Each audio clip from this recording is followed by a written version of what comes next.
नमस्कार बच्चों। हम लोग सेक्शन डी करते हैं, क्वेश्चन नंबर 29। पिछली वीडियो में ए, बी और सी सेक्शन किया हम लोगों ने। सेक्शन डी में ये केस स्टडी है और केस स्टडी में देखो ये माइक्रोब्स ह्यूमन वेलफेयर का केस स्टडी है। इसमें इसने पहले क्वेश्चन नंबर ए दिया हुआ है, microbes are present even in the such place where no other life form could be possibly exist, name two such places in the biosphere.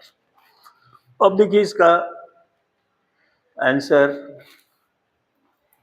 बच्चों क्या होगा। Two places biosphere where microbes exist लेकिन other life form do not. तो पहला है hot spring, hydrothermal vent, highly saline lake, example dead sea. ये आपको इसमें देना है। दूसरा भी क्वेश्चन है, name to group microbes that can be grown on the nutritive media in the labs, attempt either sub part C और D. सब पार्ट सी और डी में अटेम्प्ट करना है।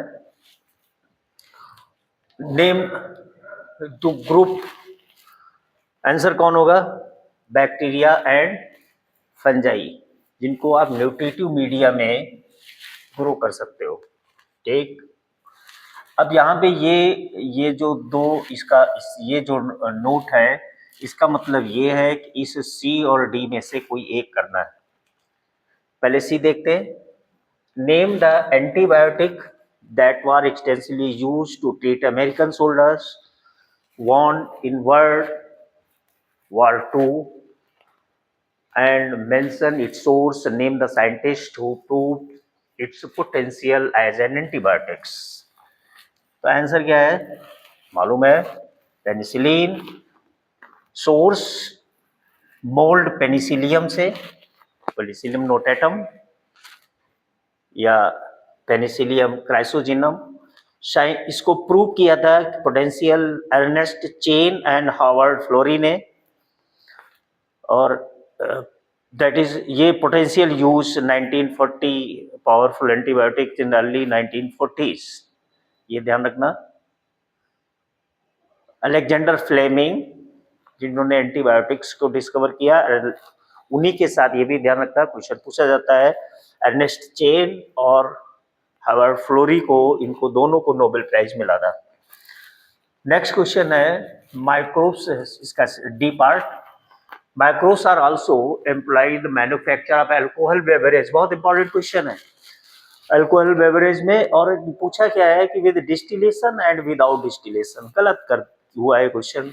ये क्वेश्चन आप लोगों का अभी देखो क्या है, गलती क्या करते हो। विद डिस्टिलेशन, जिसको डिस्टिलेशन से जो बनाई जाती हैं उनमें कौन है? विस्की है, रम है। ये दोनों डिस्टिलेशन के बाद बनाई जाती हैं, जो फर्मेंटेड ब्रॉथ होता है उससे। विदाउट डिस्टिलेशन यानी डिस्टिलेशन नहीं करते हैं, ऐसे ही डायरेक्ट पैक कर देते हैं, उनमें है वाइन और बियर। ध्यान रखना, इसको गलत नहीं करना। ये क्वेश्चन गलत हुआ है आप लोगों का। आप जब भी अक्सर एग्जाम दिया है तो इसको गलत किया है। दूसरा केस स्टडी, ये प्रिंसिपल ऑफ इनहेरिटेंस से है, सेक्स डिटरमिनेशन से है। ये केस स्टडी, इसको पूरा बहुत अच्छे से पढ़िए। ठीक, अभी क्या है, मैं सीधे क्वेश्चन पे आता हूं। व्हाट इज एनुप्लॉइडी, ये पूछा है। एनुप्लॉइडी क्या है? अब देखिए, एनुप्लॉइडी का मतलब ये है कि जिसमें एबनॉर्मल नंबर क्रोमोसोम हो जाएं। ठीक, कैसे? या इंक्रीज कर जाए क्रोमोसोम या डिक्रीज कर जाए, लेकिन शर्त ये 1 or more क्रोमोसोम्स। ये एनुप्लॉइडी, इसको क्या बोलेंगे? एनुप्लॉइडी। क्यों होता है ये?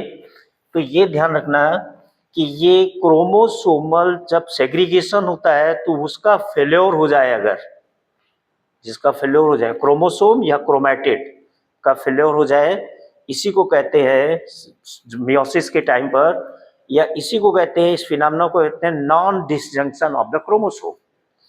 ठीक, तो ये एन्यूप्लॉइडी की पूरी बात ध्यान रखना। ठीक, जेनेटिक कंडीशन है, एबनॉर्मल नंबर क्रोमोसोम होंगे या इंक्रीज या डिक्रीज क्रोमोसोम होना है। वन शर्त क्या है? 1 या 2। एक, अगला क्वेश्चन देखो, दूसरा question B part. B part में क्या है? Spermatogenesis chromatids of sex chromosome fail segregate during the meiosis. Write only different types of, ध्यान रखिए ये सेक्स क्रोमोसोम्स, ठीक, लेकिन किसमें? स्पर्मेटोजेनेसिस के टाइम पर। ठीक, अब पूछा कि गैमीट कितने टाइप के बनेंगे। स्पर्मेटोजेनेसिस का मतलब मेल के लिए पूछा है, तो मेल में क्या है? एक्स और वाई क्रोमोसोम होते हैं। अब इनका सेग्रीगेशन नहीं हो, ठीक है, तो जब इनका सेग्रीगेशन अगर नहीं हो तो कितने टाइप के गैमीट बनेंगे? तो ये देखिए क्वेश्चन, जिसको आपने क्या करना है, फेलोर यानी नॉन जंक्शन सेग्रीगेशन नहीं हो तो एक पॉसिबिलिटी ये है कि 22 प्लस एक्स वाई बन जाए, यानी एक्स और वाई क्रोमोसोम सेग्रीगेट नहीं करे, तो एक पॉसिबिलिटी ये हो गई। ठीक, दूसरा, जब ये सेग्रीगेट नहीं करेंगे तो दूसरा जो गैमीट बनेगा उसमें ये भी हो सकता है कि तो ऑटोसोम है, कोई सेक्स क्रोमोसोम नहीं, एक ही में एक्स वाई चले गए और दूसरे में क्या रह गया? कोई क्रोमोसोम, ये भी हो सकता है। तीसरा क्या हो सकता है कि क्रोमैटिड्स, ये जो क्रोमैटिड्स है ये सेग्रीगेट नहीं करे, एक्स एक्स सेग्रीगेट नहीं करे, तो एक के पास क्या पहुंच गया है कि एक्स एक्स पहुंच गया। ठीक, तो ये हो सकता है कि 22 प्लस एक्स एक्स हो जाए। ठीक है, ये भी हो सकता है। तीसरा क्या हो सकती है पॉसिबिलिटी कि ये वाई वाई जब ये सेग्रीगेट नहीं करे, तो ये भी पॉसिबिलिटी हो सकती है कि ये ऐसे भी स्पर्म हो सकते हैं जिसमें 22 ऑटोसोम तो रहेंगे, क्योंकि पूछा है सेक्स क्रोमोसोम में नॉन डिसजंक्शन हो रहा है, तो ये पॉसिबिलिटी भी हो सकती है। यानी 4 पॉसिबिलिटी हो सकती है। एक क्या, 22 प्लस एक्स वाई वाला भी स्पर्म बन सकते हैं, 22 प्लस 0 वाले भी बन सकते हैं, 22 प्लस एक्स एक्स वाले भी बन सकते हैं, और 22 प्लस वाई वाई वाले भी बन सकते हैं। सी पार्ट में देखो क्वेश्चन नंबर, इसका जो सी पार्ट है, नॉर्मल ह्यूमन एक्स वाई है ये स्पर्म, ठीक, और ओवम एक्स एक्स है, ठीक है, ये दोनों फ्यूज किया तो बोला डिसऑर्डर कौन सा बनेगा? स्पर्म। और ये पूछा है कि ये किससे सफर करेगा, what would be suffer from, and right in 2 symptoms, इसके 2 सिम्टम्स पूछे। अब ये तो बात देखो, ये अगर 22 प्लस वाई है और 22 प्लस एक्स एक्स है, तो दोनों को मिलकर के क्या बनेगा? 44 प्लस एक्स एक्स और ये वाला वाई, ये क्लाइनफिल्टर सिंड्रोम है। Klinefelter syndrome, c part, Klinefelter syndrome, karyotype अभी देखा आपने, 44 प्लस एक्स एक्स वाई होगा। सिम्टम्स इसके ओवरऑल मस्कुलिन डेवलपमेंट होता है, लेकिन इसमें गैनिकोमेस्टिया हो जाती है, यानी ब्रेस्ट डेवलपमेंट हो जाता है। Physical behaviour cognitive issues such as infertility and sparse body hair. Okay, अब इसका D question, name the best known and most common autosomal aneuploidy. Autosome में यानी जो 44 है उनमें एन्यूप्लॉइडी, यानी एक क्रोमोसोम कम और ज्यादा हो गया, ठीक है ना, केवल ऑटोसोम में। तो ऑटोसोम में एन्यूप्लॉइडी डाउन सिंड्रोम है, ये डाउन सिंड्रोम, ये 21st क्रोमोसोम में ट्राइसोमी हो जाती है, 21st क्रोमोसोम में ट्राइसोमी है ना, यानी जो 21st पेयर है क्रोमोसोम का, उसमें एक क्रोमोसोम ज्यादा हो जाएगा। सिम्टम्स, मेंटल रिटार्डेशन होता है, स्लो मेंटल डेवलपमेंट होने की वजह से मेंटल रिटार्डेशन हो जाता है इनका। ये शॉर्ट इनका बॉडी इनकी होती है, छोटी, बहुत छोटी हाइट होती है, round head, forward tongue, partial open mouth, partial mouth इनका ओपन रहता है। अगला क्वेश्चन सेक्शन ई, देखो सेक्शन ई का नेक्स्ट क्वेश्चन, इसमें दो पार्ट आपको, ए है और बी पार्ट, इनमें दो में से एक करना है, ठीक। अब पहला क्या है, ई पार्ट में, women has certain queries listed below before starting contraceptive, answer them. Contraceptive pills वो स्टार्ट करने जा रही है और उससे पहले कुछ वो जानकारी चाहती है। What do contraceptive pill contains, how do they act contraceptive. Contraceptive pills, देखो गिर रहा है, कंट्रासेप्टिव पिल्स क्या करती हैं, या तो इनके पास प्रोजेस्टेरॉन रहता है या प्रोजेस्टेरॉन एस्ट्रोजन कॉम्बिनेशन रहता है, ठीक। अब कंट्रासेप्टिव पिल्स का मोड ऑफ एक्शन क्या है, act at inhibit ovulation number 1, inhibit implantation number 2, alter the quality of cervical mucus, prevent and retard entry of the sperm, okay। अगला क्वेश्चन है, next देखिए, शेड्यूल क्या है इनका, है ना, किस तरह से लेते हैं। Pills have to be taken daily for the period of 21 days, कहां से 21 डेज लेनी है, within the first 5 days of the menstrual cycle, after gap कितना 7 डेज, यानी during the menstruation, is to be repeated till the next menstruation. बड़ा important बात है ये। अगला है मेरिट्स और डिमेरिट्स पिल्स की और सर्जिकल मेथड की। देखो ये भी क्वेश्चन है। अब इसमें देखिए क्या करना है तुम्हें, ये एक टेबल देखो, ओरल पिल्स की मेरिट ये है, इफेक्टिव है, लेजर साइड इफेक्ट, रिवर्सिबल है, को कभी बंद कर सकते हो, couple bond to child, pills can be stop.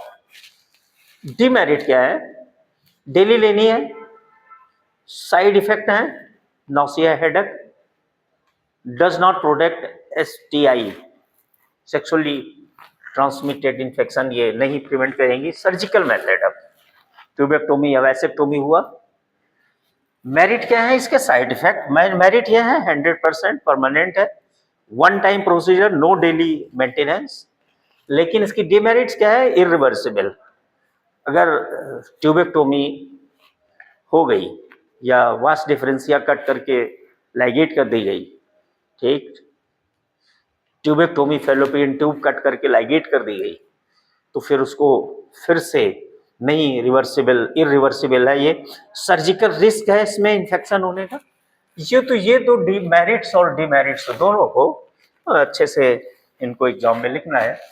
अगला देखिए, नेक्स्ट इसका R part, diagram show the part of human female reproductive system, name the gametes and cells would present in X taken from the newborn baby, take, name Y, write the function, name Z, write events that takes place। ये देखिए figure है, Z, Y और X, ठीक है ना।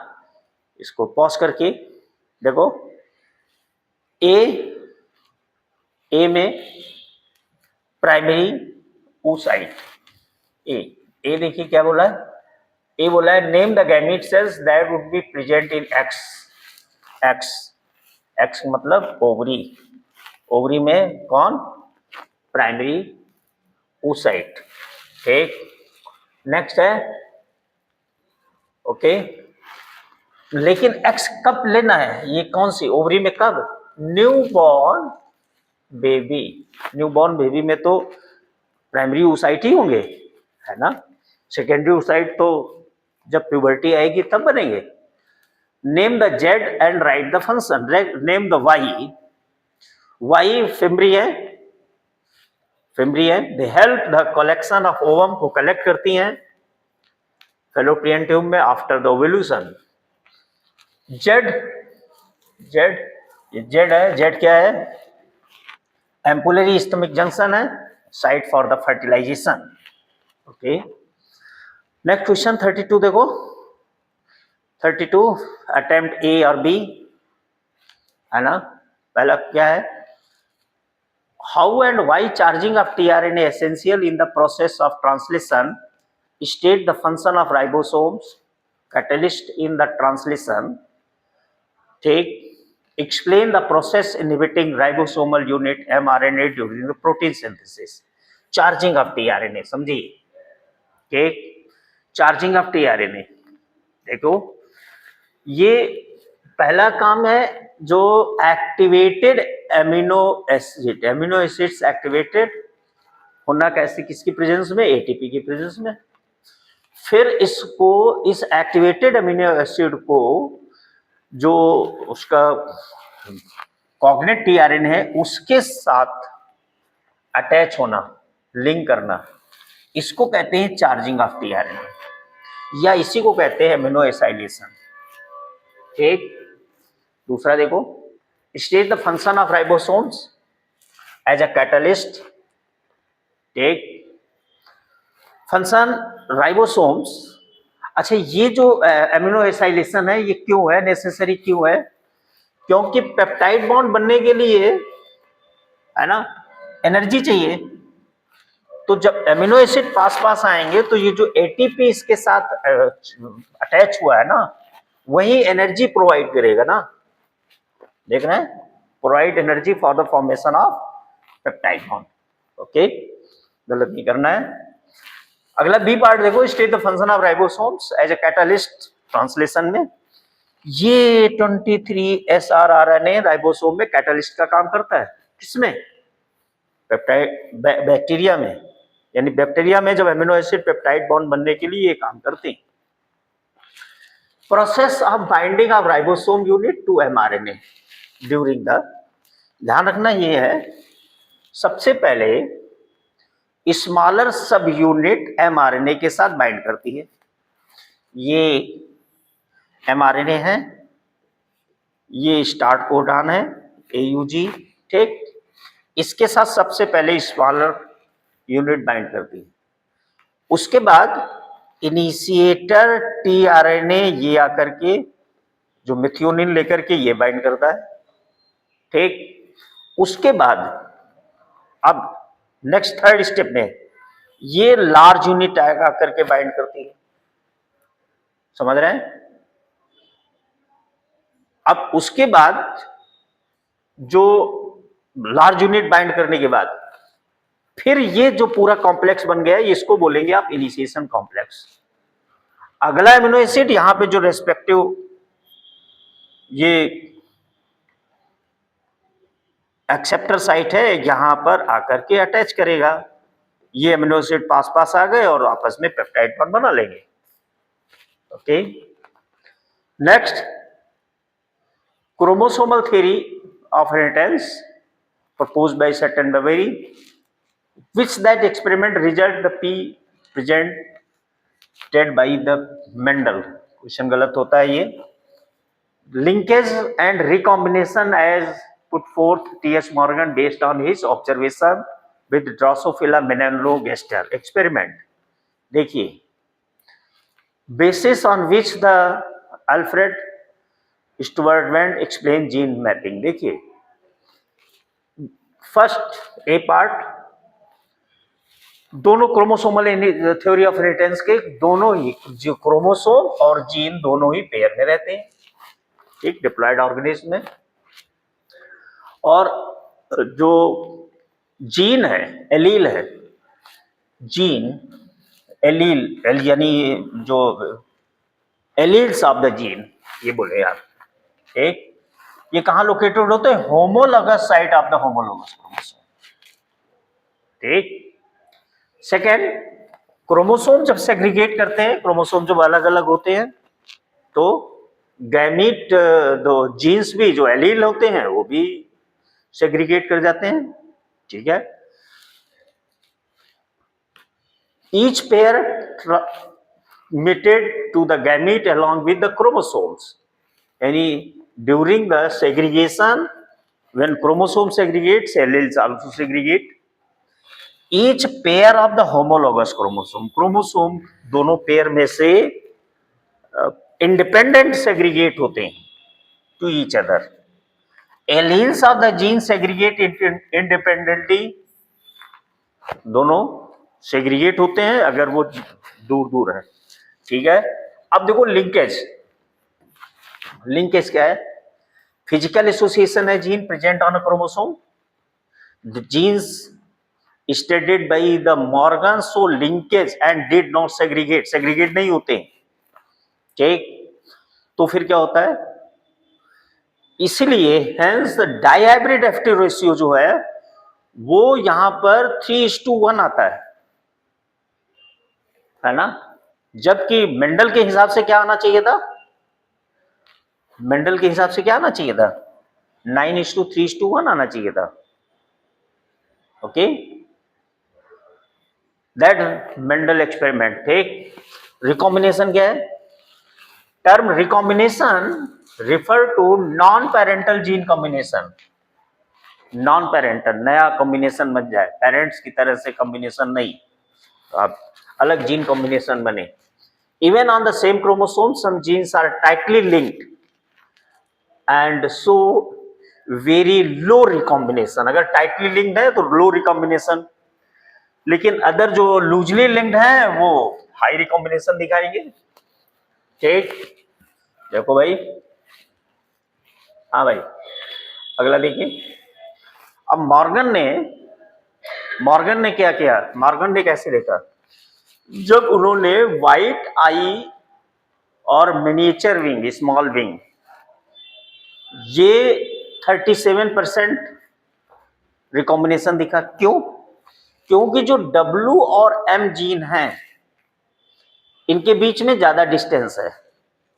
ये W और M gene, ये W और ये M दोनों के बीच में ज्यादा डिस्टेंस है, यानी लूजली लिंक्ड है. ठीक. तो इसलिए यानी जब डिस्टेंस ज्यादा है तो रिकॉम्बिनेशन 37.2 बहुत बड़ा ज्यादा रिकॉम्बिनेशन है. ठीक. इसका मतलब the strength of linkage between Y and gem is नहीं, दूसरा देखो, पहले ये वाला देखो फिर इसकी बात करते हैं. ठीक. दूसरा क्या है? येलो बॉडी और व्हाइट आई. इनके पास केवल 1.3 रिकॉम्बिनेशन है. ठीक. क्यों? क्योंकि Y और W जीन ये इनके बीच में क्या है? डिस्टेंस. इनके पास में डिस्टेंस ये कम है. ये Y है और ये W है. इनके बीच में डिस्टेंस कम है, यानी टाइटली लिंक्ड है. That is tightly linked. इसलिए लिंकेज ये Y और M में हायर है, W और M में लिंकेज कम है.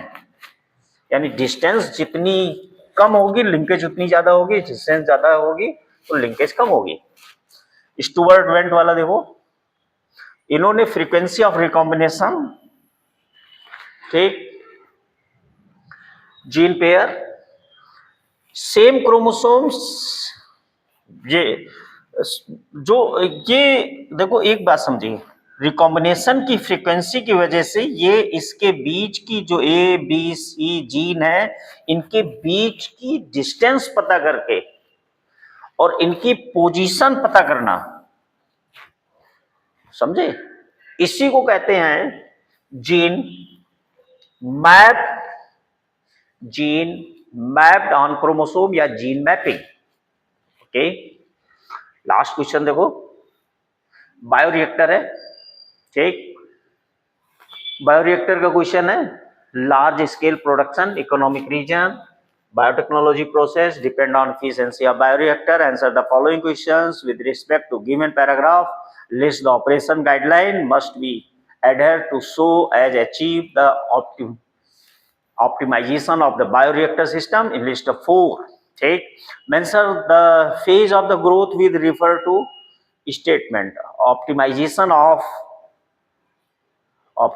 ऑफ ग्रोथ, मेटाबॉलिक एक्टिविटी, ठीक, is the biological product form in the bioreactor suitable, तुरंत ही उनको यूज करना है, give the reason, support your answer. Operation guideline number 1, curve surface है ना, मिक्सिंग के लिए जरूरी है। दूसरा, स्टेयर फैसिलिटी होना है मिक्सिंग के लिए, ऑक्सीजन अवेलेबिलिटी के लिए।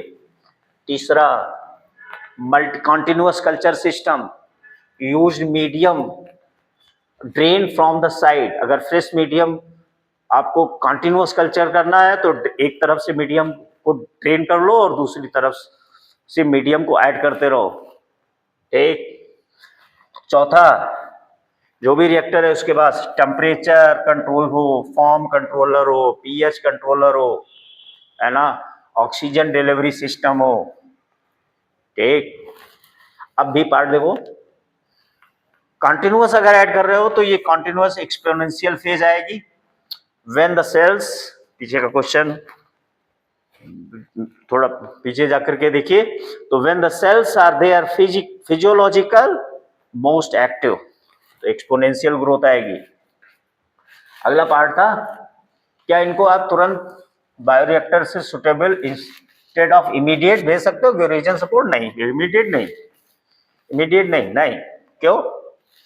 Series of process, separation, purification, और इसी 2 वर्ड के लिए यूज करते हो। ये पूछा जाए what is down stream processing, यही लिखना है, सेपरेशन एंड प्यूरिफिकेशन। एक प्रोडक्ट है टू फॉर्मुलेटेड सुटेबल प्रिजर्वेटिव से फॉर्मुलेट करना है। ड्रग्स के केस में clinical trial, strict quality control, okay. अगला देखो, इसी का लास्ट क्वेश्चन है, जीन थेरेपी का है ये। एक जेनेटिक डिसऑर्डर है, दो है, एक ए है और बी है, 4 ईयर गर्ल है ना। ए वाज प्रोवाइडेड एंजाइम दिया गया उसको थेरेपी, है ना। Girl B was however the given the therapy that did not require revisit था, दोनों में पूछा है। Name the alignment to girl, कौन सा अलाइनमेंट है इनमें? गर्ल इनको एडेनोसिन डीएमिनेज की डिफिशियंसी है, ठीक है। क्या डिफिशियंसी है इसमें? एडेनोसिन, जिसको एडीए। बी, लिम्फोसाइट्स, इनको दूसरा बी पार्ट में क्या बोला? Why did the treatment provide girl a require, क्यों? क्योंकि ये लिम्फोसाइट जो है इमॉर्टल है but have life span, hence with the formation of new lymphocytes enzymes has to be injected, ठीक। Girls be cure permanent, see देखो, see permanent में क्या किया, इसमें क्या किया, इसमें जीन थेरेपी जिसको बोलते हैं, एडीए सीडीएनए को इंट्रोड्यूस किया कल्चर्ड लिम्फोसाइट्स, क्या यूज करके? Retrovirus vector. जीन थेरेपी जब भी पूछा जाए